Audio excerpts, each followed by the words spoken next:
Welcome, Jody Osman, to On the Road with LinkedIn here in London. Thanks for having me. Jody, you are the Chief Growth Officer at Propeller Group. You're highly experienced in both sales and business development, helping agencies win new business.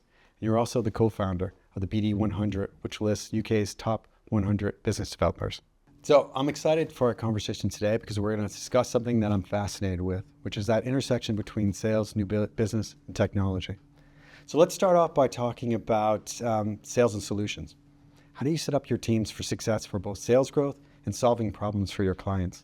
Technology sort of helps us, underpins each stage of the process, from understanding who we should be targeting, finding account triggers, finding sort of insights and intent that might suggest good areas for us to focus our efforts, and then managing sort of a seamless journey where we're able to engage with prospects through a clear journey across different channels.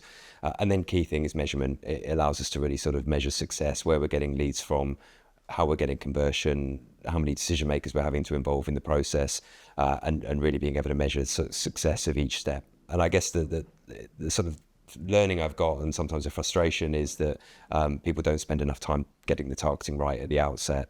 And then you can invest all of this time getting sort of an opportunity developed, and then find that it doesn't really fit your ideal customer profile. So why waste all that time? So for me, it's very much around taking those learnings and really focusing your efforts on the accounts that are going to provide meaningful success for your business. You mentioned ideal customer profiles. To get a really good one that helps with targeting is important. How do you go about that? We're looking to really define what does good look like. What we'll often do is look back at clients' existing customers and see, who are their good customers, what do they currently spend. We'll look at media spend, we'll look at across digital and other channels. We'll look at the company size, the headcount. We'll look at things such as funding, other criteria that might be useful. We might look at what technology they use. There's a whole sort of lot of different clues that you can get as to what a good target might look like. And then sort of piecing that all together, it gives you some boundaries that, right, this company probably has the capability of affording your services. They can be in your sweet spot, and then you can really focus your efforts. I want to talk about reputation and awareness. So how important is building reputation and awareness in business development and sales? I think it's always been important. I think it's increasingly important as I think more and more of the decision-making process is not necessarily happening in the actual sales meeting. So people are doing their research, they're reading about you, if you're lucky, and ultimately that insight, PR and sort of marketing can really help get you on the radar of potential buyers before you've even started a conversation. We use LinkedIn both from a marketing perspective in terms of just making sure we've got a regular drumbeat of content that we're sharing with our sort of target audience. And then from a research point of view, we're using it to, I guess, find different triggers, whether it's business or whether it's just personal related, went to the same university as someone, or have some kind of connection that you can build that beginning of a relationship with. Yeah. You mentioned earlier that in your experience, the decision-making process is becoming more complex, if I paraphrase, that it's growing in terms of the number of people involved. That for a business, somebody into business development or sales, it's important to have those relationships. How are you guys gone about approaching that, addressing that complexity? When we look to start any program, we'll look at all the different buyer personas, and I think really try and understand what the sort of challenges and trigger points are going to be for each persona you're talking to. I think historically I've seen a lot of sales and marketing approaches that are too much one size fits all. So we've got a theme here, we're going to send it out to this market.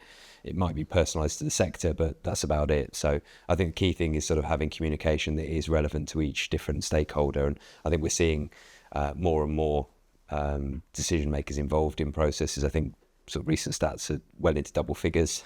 Even for small, mid-sized deals, there's more people getting involved, whether it's procurement, CFO, different roles across the organisation.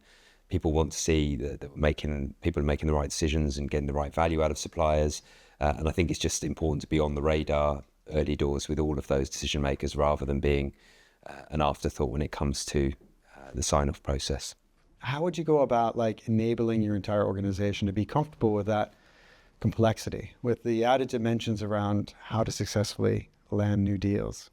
I guess to a certain extent, you have to narrow your focus on the companies you're looking to target. You can't apply that approach to target any company out there because it's just, there's not enough time in the day. So I think you need that really clear focus. So often we'll look at key accounts, we'll look at growth accounts. There may be businesses you already do some work with, and then key new business targets. And I guess you can then have a one-to-one approach to each of those that is multi-threading and looking at lots of different decision maker roles, building up relationships, mapping out your org chart, and really having a focused approach. And then you can take a one-to-few approach if there's a sector you want to build that out to, but just you have to appreciate that you're not going to be able to reach all of those decision makers at the same scale and with the same level of personalization. How have you used AI to help with that approach? It certainly can help for understanding key topics and challenges with the research process more than anything. So really just trying to add that sort of understanding of what's going on in certain markets and what's going on with certain companies. I mean, LinkedIn with the account IQ now is very useful for being able to summarize a company's key strategic objectives, look at how they make the money, look at the key challenges, and it gives you those sort of bullet points that can just help sort of personalize your approach, which previously would have taken a fair amount of searching around to get. And what do you think that skills needed for a sales rep to take that information that's given to them and to be able to turn it into something that really resonates with the client? There's a few aspects to it. I mean, certainly for me, the role of sales and new businesses evolved in terms of the skill sets and competencies needed. I mean, for quite some time, I've put a high value on sort of data dexterity and research and analytical skills to be able to understand the triggers, because I think if you can understand them, you'll be far more effective than just trying to sell to lots of different people and playing the numbers game. So I think it's that, and then I guess a little bit of creativity in the approach to new business and sales, and then making sure that you understand the offer that you're selling and how that's relevant to that audience. Yeah, I think it's a great piece of advice. I think curiosity is probably one of the most important, skills to have, to be honest. You can't fake it, really, to be honest.